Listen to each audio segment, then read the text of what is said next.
realities. More importantly, our Puentes evidence from the first affirmative speech tells that the states are strapped for cash, leaving little to nothing for mass transit expansion. DOT, along with the Council of Econ Advisors in 2012, tell us that the federal government has a constructive role to play by stepping up to address shortfalls and providing more efficient financing mechanisms, such as Build America bonds. This means that the federal government is currently the only legitimate provider of funding. Even Mayor Ryback, your mayor, agrees with us that the only way to get transit working is to guarantee funding. This is a quote from his State of the City address. All of this can only happen if we have stable transit funding. It is the only way for us to compete with cities like Denver, Seattle, Portland, even Cleveland. We can step up from terrible state funding, such as California's overspending on high-speed rail projects, to specialized funds for mass transit from the federal government. Finally, if lack of resources on the state level does not convince you, you should consider our environmental argument that was conceded by our opponents. As my partner stated, no other country will be spurred to action on global warming until the United States government changes our approach to transit. It would be hypocritical to suggest otherwise. I urge you to vote for federal action on transportation policy. Thank you.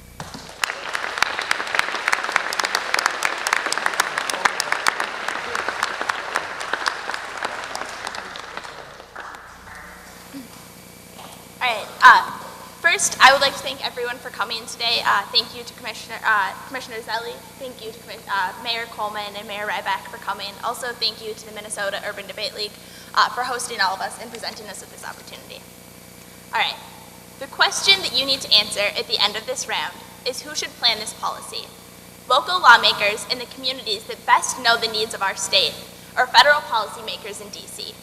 Sheldon and I advocate the first option. First, we will concede the affirmative's argument that the federal government would do an environmental impact statement. But our alternative approach mandates that the state will perform an EIS as well.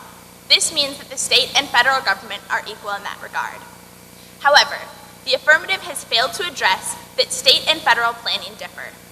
Only the state best knows what needs to be done. Given this, federal involvement is unnecessary. In fact, it will only undermine the policy.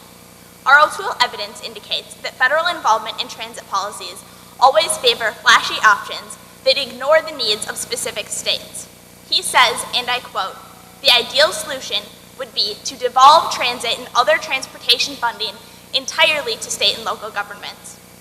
Our Christman evidence further indicates that we need state-level solutions that include input from local lawmakers and local constituents.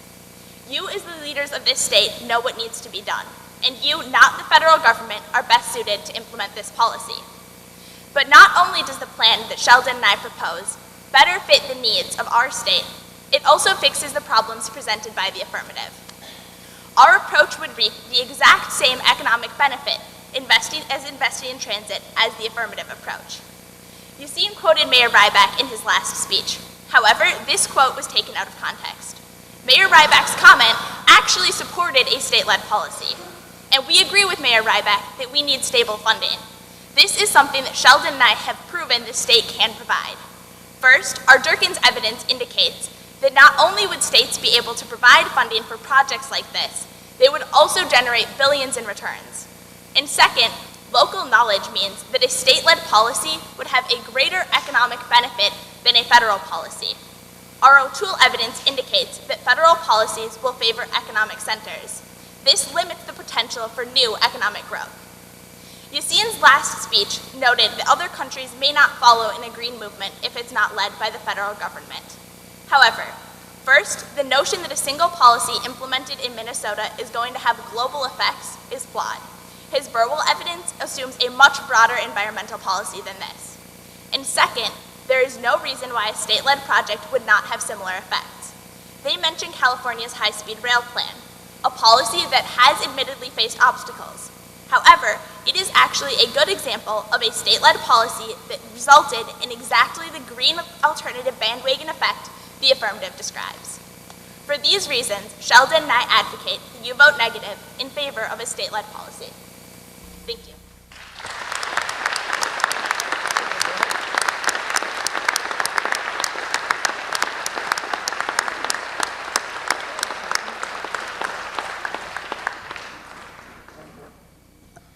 Good morning. First of all, I'd like to give another round of applause to those debaters. They were fantastic.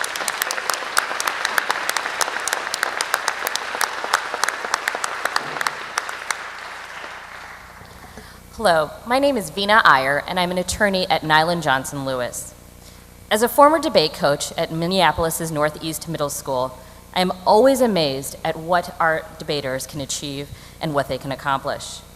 And as a former debater myself, who, like my previous students, started her debate career at the ripe old age of 12, I am still amazed by how one activity could shape the person that I have become today. While our judges finish making their decision, I want to give you a brief overview of the outcomes of the Urban Debate League, as well as debate more generally. Over the past 4 years, the Urban Debate League, actually annually, the Urban Debate League serves 500 students in Minneapolis and St. Paul middle and high schools each year. Over the past 4 years, 100% of our students have graduated from high school on time.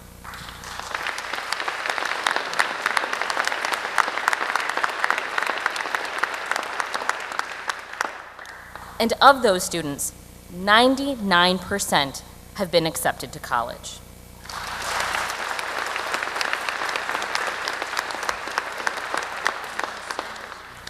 These are outcomes that any high school, any middle school, and any educator would absolutely love to have in their schools, and there's a way to do it through debate. We have also documented that in just 1 year of debate, students have increased their reading comprehension by more than 3 grade levels. We know that debate helps students achieve academically. We also know that debate teaches critical thinking skills and helps to boost self-confidence. The Minneapolis and St. Paul public schools have also seen evidence of our program's success. And we are excited to announce that next year, the Minneapolis public schools will be investing $100,000 in debate to expand to additional schools and to support existing programming.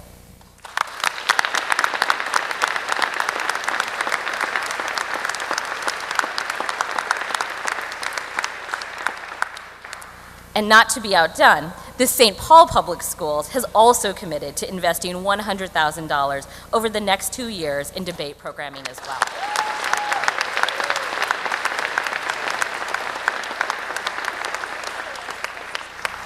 We are profoundly grateful for the support and the investments of our local school districts.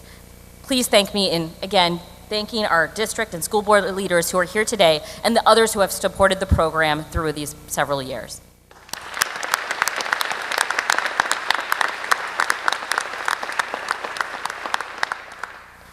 And at this time, I would like to hand it off to our distinguished panel of judges, Mayor Ryback, Mayor Coleman, and Commissioner Zelli, to hear their reflections on the debate and the work of our students. Thank you again for coming.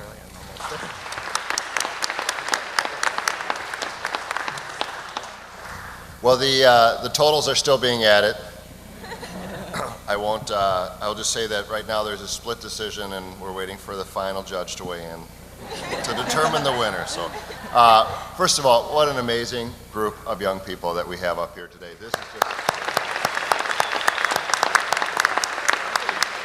just, it is always so inspiring. You know, every time I get to go out to a high school and I get to talk with folks and see what they're doing. So many children are doing service learning projects, and they're doing these amazing things in their community, and they're just learning things that I wished I had learned when I was in high school. Maybe if I had paid more attention, I would have actually learned those things.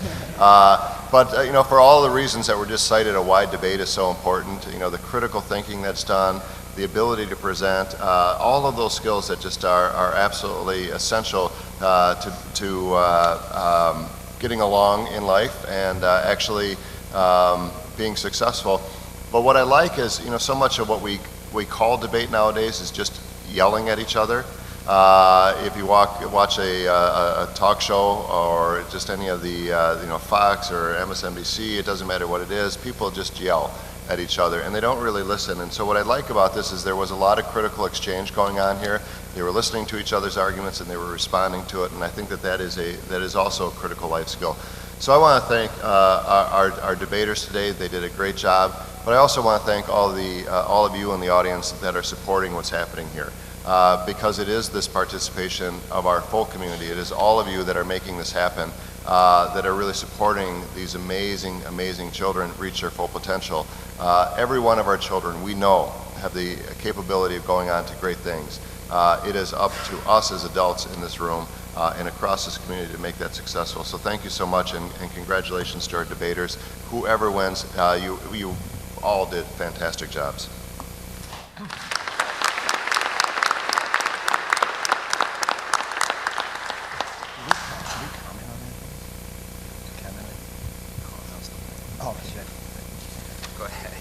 All right, well, I was really kind of blown away by this, and it's a very tough question because the reality of my reality on working this is that we spend so much time trying to figure out how to get the city, the state, and the federal governments to work together. One of the great heroes of transportation in this whole country is here today, Congressman Martin Sabo.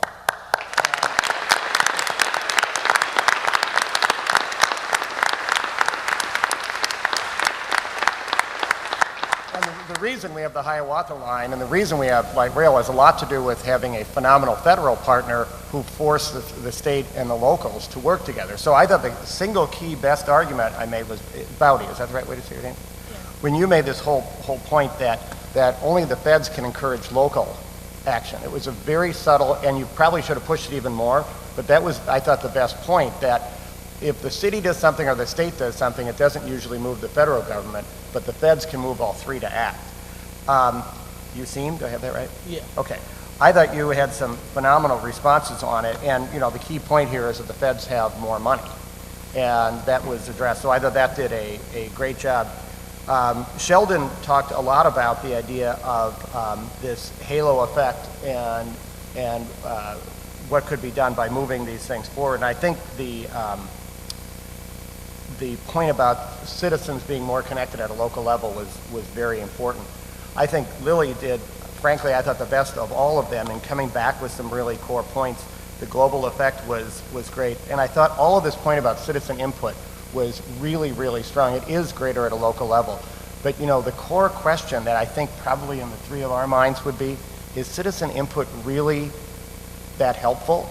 It's certainly, well really, I mean, this is a key question. On one level, you can say that the federal government is more removed from all of it, but it also has the ability to move things on a huge scale. None of you used the best example of what happens with the feds really moving something. The federal government got highways built around this country, and that was a huge accomplishment. The downside is the federal government built a highway system that didn't respond to local communities. Rondo and St. Paul, my dad's drugstore in South Minneapolis were ripped up. So it proves both of your points. A, the federal government can move something, but B, they can move it in a way that doesn't respond to a local community. But I thought you guys did a phenomenal job.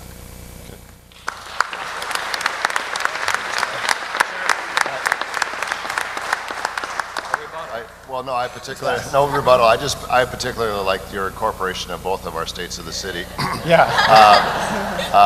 Because obviously you have done your research, which was important, but also I like the fact that you did pick up on the context of what Mayor Ryback was saying in terms of, because I think you were specifically speaking to the legislative initiative to increase local funding for transit. I think on that one. So I think that was really a critical distinction that was made. Good to throw it out, and a better to come back and. Yes, I like that. I think actually that was smart to take it out of context, and Lily was smart to say, Well, I'm going to announce the winner here in a minute, which has been my great honor. But first off, congratulations. This was really a wonderful experience, and I will only second what the mayors have said about how wonderful and valuable it is that you have a civil argument where you actually are listening and responding to each other.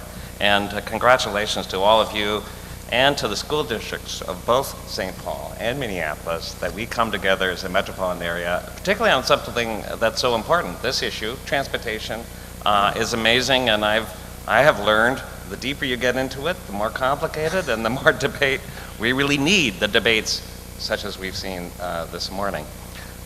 First off, in a way of full disclosure, I mentioned to both mayors that they know, although I'm living in Minneapolis, I grew up in St. Paul, so I I have a dual citizenship, and so I am not biased in one way or the other. And I just want to respond to some of what you said in the substance. It was really great, as the mayors have said, that you were bringing real evidence that is actually something that we're struggling with in transportation. Not just is it should be federal or state control, and of course the answer is we need a little bit of a lot of both. But you know, the environmental planning process, boy, I never really appreciated it until I became Commissioner of Transportation. That actually is a pretty big issue, and it's a federal requirement, but it's conducted at the state level, and sometimes the communities, you know, kind of wish we weren't doing that. And how you can kind of get a federal requirement becomes a tool at a local level, and how it goes back and forth. And I think you made some wonderful arguments both ways, and you actually were able to rebut something like environmental planning process is, wow, well, you know, you can do it either way. It can be both a benefit and a problem. So if you're free, I'd like to take you to Evelyn in Virginia. Yeah, all right. Because I have a particularly gnarly situation that I could use your expertise in debating. Are you going to announce the winner? I am. Could I make one quick point before? Sure. Yeah. You won't listen to us after we announce the winner, right? So I just want to say that as you're studying this, I really hope you continue to look at this issue and not just stop here, but watch two projects. Look at the Central Corridor and how that's being built, and that's remarkable. Look now at streetcars, which is a City of Minneapolis initiative that we're trying to get built, and we're leading that, but we're seeking state ability to tax ourselves, and we're going to seek federal money for that. It's a really good example of can you move transportation policy from a local level, and it's complicated. But I think that would be a really good case study about that you could use both of your points to. If we fail, you guys are brilliant. If we succeed, you guys are, I hope we succeed, but I'm sure you'll do good arguments both ways. Before I announce the winner, I want to acknowledge that really on this issue, as many issues, we need great federal leaders like Congressman Sabo, who's with us today. We also need really great mayors. I mean, it is amazing the leadership on this issue that these two gentlemen have offered our great metropolitan area, and it really speaks more than just Minneapolis, St. Paul, it's this entire region. So, RT, Chris, thank you so much for what you've done.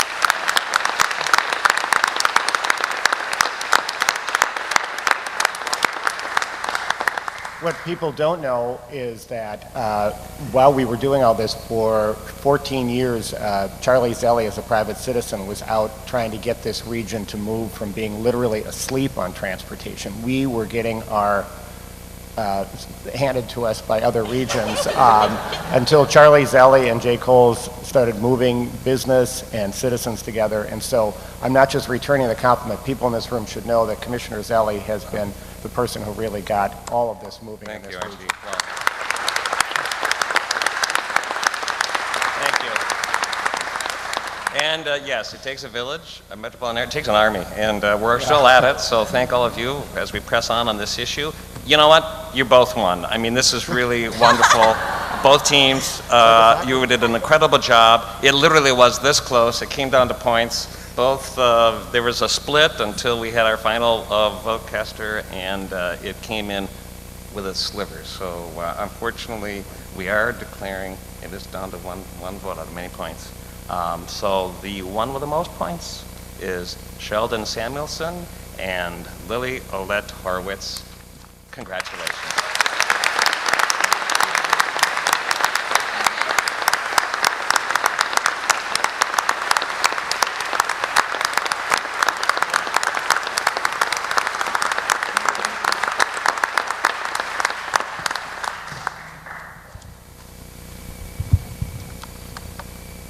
Thank you again for joining us for this special event.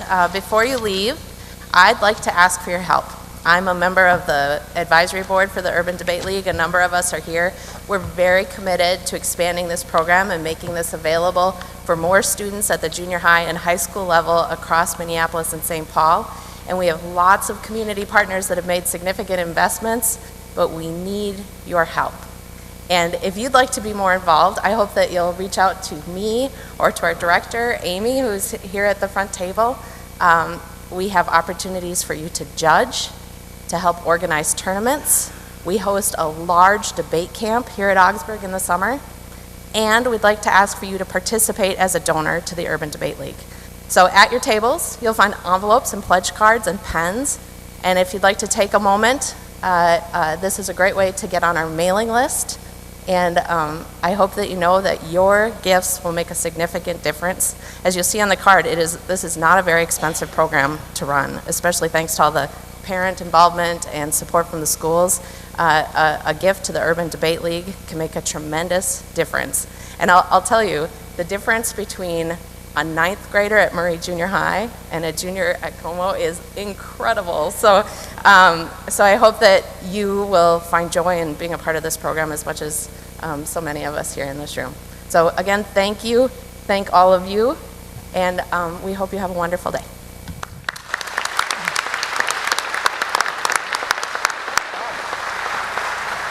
We'll do more of those.